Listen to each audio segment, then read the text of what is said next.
আপুরা আমাকে কমেন্ট করছে যে ভাইয়া আমাদের অনেক ঝাল বাটতে গেলে হাত জ্বলে, তো কিভাবে মাংস রান্না করা যায় যে হাত জ্বলবে না, কারণ ম্যাক্সিমাম মাংসই তো হাতে মাখায় দিতে হয়।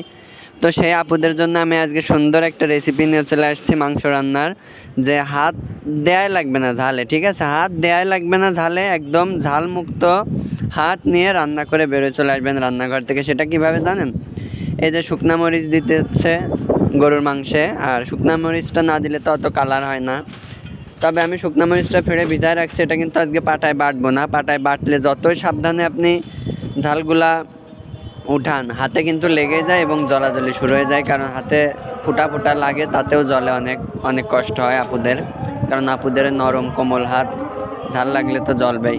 তবে সবার জ্বলে না, কিছু কিছু মানুষের জ্বলে। আমি একটু আদা দিয়ে নিলাম এর ভিতরে পরিমাণ মতো।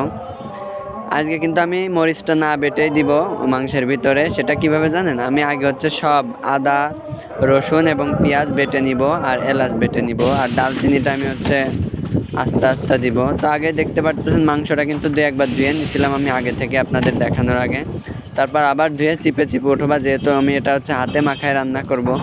আর আজকে সবথেকে বড় একটা প্রবলেম ফেস করছি, সেটা হচ্ছে আমি তো বাড়িতে থাকতে মাংস প্রেশার কুকারে দিয়ে রান্না করতাম।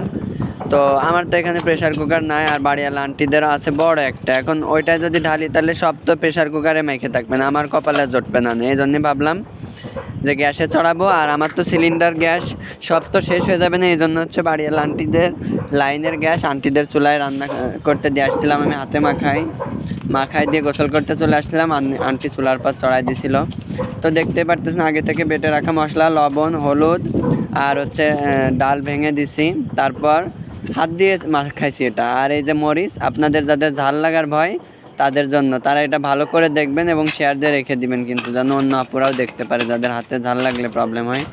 তো মরিচটা শেষে দিয়ে এভাবে মেখে একটু 20-15 মিনিট 30 মিনিট রেখে দিতে হবে, তাহলে মশলাটা সুন্দরভাবে ওর ভিতর যাবে।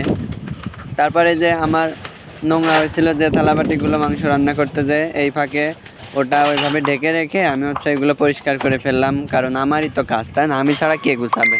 তো আমি যদি আগে আগে এগুলা গুছায় ফ্রি হয়ে থাকতে পারি তাহলে হবে বলেন? শান্তি না? সব কাজ গুছায়।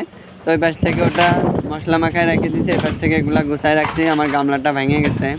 তো এর ভিতরে অনেকে বলতে পারেন ভাইয়া যে মাংসের মশলা দেন নিকা, মাংসের মশলা দেন নিকা। শোনেন, মাংসের মশলা চাইলে কিন্তু আমি দিতে পারতাম, কিন্তু দিইনি। কেন জানেন?